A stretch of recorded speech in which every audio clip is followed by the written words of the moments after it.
నమస్కారం. మ్యాథ్స్ ప్రేక్షకులకు నమస్కారం. ఈ 12 రాశులకి ఈ డిసెంబర్ నెల ఎలాగున్నదో మన చిలుక ద్వారా చూసుకోవాలి. చూడు రామచిలుక, ఈ కుంభరాశికి ఈ డిసెంబర్ నెల ఎలాగున్నదో జాతకం చూడు.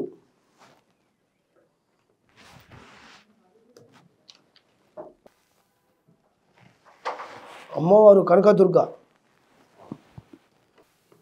ఇప్పుడు కుంభరాశికి ఎలాగున్నదంటే కానీ 11 ఆదాయము, 5 ఖర్చు ఉన్నది. శని మాత్రం బాగా నడుస్తుంది. శని మీరు ఈ శని వల్ల మీరు ఏదైనా కానీ ఈ డిసెంబర్ నెల ఎంత శాంతంగా చేసి ఎంత నిదానంగా నడుచుకుంటారు అంత మంచిగా జరుగుతుంది. కానీ కుటుంబం మాట కూడా వినాలి. అన్నదమ్ములతో కూడా మంచిగా నడవాలి. తల్లి తండ్రి చెప్పిన మాట వినాలి. అలాంటి ఈ కుంభరాశి ఉన్నవానికి కూడా ఫలితం అనేది మంచిగా దక్కుతుందన్నమాట. ఈ శని వల్ల కూడా కొంత కష్టం కూడా అవుతుంది, నష్టం కూడా జరుగుతుంది. దానికి తొందరగా పడకూడదు, నిదానము ఆలోచించి పని చేయాలి. కానీ గురువారం రోజు లక్ష్మీ రోజు, గురువారం ఏదైనా పని పెట్టుకోండి, పని మాత్రం శుభ్రంగా నెరవేరుతుంది కుంభరాశి ఉన్నవానికి. శని కూడా లాస్ట్ చివరి చేసి కొందరికి మంచిగా చేస్తుంది, కొందరికి చెడు చేస్తుంది. కుంభరాశికి ఫలితాలు కొన్ని కష్టాలు అయితే ఉన్నాయి. దానికి తొందర పడకూడదు, నిదానం చేస్తే మంచిగా ఉంది. అదృష్ట సంఖ్య 8. కానీ ఏంటంటే ఆరోగ్య గండం, మరణ గండం పోతుంది, తప్పుతుందనే మాట. మొత్తానికి ప్రయాణం కూడా సిద్ధంగా జరుగుతాయి. ప్రయాణాలకు ఎలాంటి ఏం నష్టం అనేది లేదు, ఎలాంటి ఏం దరిద్రం లేదు.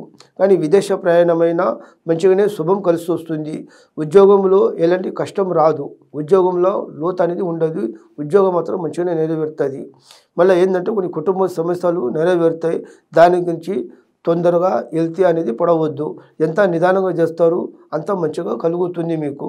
కొన్ని గ్రహాలు కూడా తిరుగుతున్నాయి. ఆ గ్రహాల్లో కూడా కొంత నవగ్రహాలు కూడా తిరుగుతే మీకు దేవుళ్ళలో కూడా మనశ్శాంతి అనేది అవుతుందనే మాట. అంటే మీకు కూడా కొంత మనశ్శాంతి అనేది కలుగుతుంది. కానీ మీది ఏదన్నా కానీ మీ అసంట వాళ్ళకి మంత్రాలు తంత్రాలు అలాంటివి ఏం పని చేయయి. కానీ ధైర్యమైన భూతమైన మీ జాతకంలో కనపడేది లేదు. కానీ ఆరోగ్యం కూడా మంచిగానే ఉంటుంది. ప్రాణగండాలు కూడా దాటిపోతాయి. సుఖంగా బతికే అవకాశాలు అయితే ఉన్నాయి. కానీ కొంత డబ్బు గురించి కూడా బాధపడ్డ వాళ్ళు కూడా ఉంటే కానీ డబ్బు మాత్రం చేతులకు అందేదైతే ఉన్నాయి. కానీ ఇప్పుడు ఏదైనా ఒక లోన్ కానీ ఒక పని కానీ ఇప్పుడు ఏదో ఒకటి డబ్బు విషయంలో కానీ అనుకుంటే ఆ పని కూడా శుభ్రంగా నెరవేరుతాయి. కానీ కొంత ఆలోచించే చేస్తారు, తొందరగా ఆలోచిస్తే కాదు. అయ్యప్ప స్వామి దర్శనం ఎంత కూడా దేవుని కూడా చేస్తే అంత శుభం అనేది కలిసి వస్తుంది. ఇది మొత్తానికి ఈ డిసెంబర్ నెల ఈ కుంభరాశి ఉన్న వాళ్ళు కూడా ఆ ఫలితాలు అనుకునే మాత్రం బాగా కలిసి వస్తాయి. ఈ శని వల్ల కొంత మెల్లగా చేస్తే మీకు శుభం కలిసి వస్తుంది, కష్టం అనేది రాదు. అనుకునే విశేషాలు కూడా బాగా జరుగుతాయి. కానీ చిన్నతనం నుంచి ఉన్నది ఒకటే బుద్ధి, ఇప్పుడు నడిచేది కూడా ఒకటే బుద్ధి, అంటే ఎప్పుడు ఒకటే బుద్ధి. అన్నదమ్ములైనా బంధు అయినా బలగమైనా ఎవరిది సాయం అనేది ఉండదు. తన కష్టం తన రెక్కల మీదనే నడుచుకుంటారు. మీరు ధర్మం చేయడానికి పోతే కూడా కొంత కర్మం అనేది వస్తుంది. మీరు మంచి మాట చెప్పడానికి పోతే కూడా చెడు మాట అనేది కలుగుతుంది. ఏదైనా కానీ ఒకరి మాట వింటే మీకు బాగా కలిసి వస్తుంది. మళ్ళీ మీకు ఏంటంటే ఒక పెద్ద మనిషి అయినా వయసుకు తక్కువైనా ఎక్కువైనా ఏదో ఒక మనిషి మీకు హెల్ప్ కూడా చేసే అవకాశాలు కూడా ఉన్నాయి. పనులు కూడా శుభ్రంగా నెరవేరుతాయి. ఈ కుంభరాశి ఉన్నవాడు కూడా ఇది ఊరిలో కొంత బాధపడ్డ వాళ్ళు కూడా ఉంటే ఈ బాధలన్నీ తగ్గిపోయి ఈ కుంభరాశి ఉన్నవానికి ఈ డిసెంబర్ నెలకు జాతకాలు కూడా చాలా బాగా కలిసి వస్తాయి. చాలా నష్టం అనేది రాదు. ఆదాయంలో కూడా మంచిగానే నెరవేరుతుంది. కానీ లక్ష్మి కూడా బాగా నిలబడుతుంది.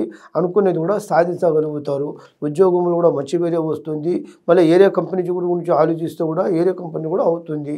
మీరు మంచి మంచి పనుల మీద, మంచి మంచి ప్లాట్ల మీద, మంచి మంచి అపార్ట్మెంట్ల మీద కూడా వెళ్ళాలనుకుంటే ఆ పనులు కూడా బాగా కలిసి వస్తాయన్నమాట. డబ్బు పరంగా పని పరంగా ఇప్పుడు ఎలాంటి ఏం నష్టం లేదు. ఆరోగ్యం అంతా మంచిగానే ఉంటుంది. కష్టాన్ని కూడా మాత్రం మంచిగానే తలదించుకుంటారు. కష్టం కూడా బాగా చేసుకుంటారు. ఏదైనా కానీ వచ్చింది పోయింది ఆలోచిస్తారు, వెనుక ముందలు చూడరు. ఏదైనా కానీ ముందు పనుల గురించి ఆలోచిస్తారు. ఆ పనులన్నీ శుభ్రంగా నెరవేరుతాయి. మీరు ఎంత సాయిబాబా షిరిడికి ఎంత వెళ్తే అంత శుభం అనేది కలిసి వస్తుంది మీకు.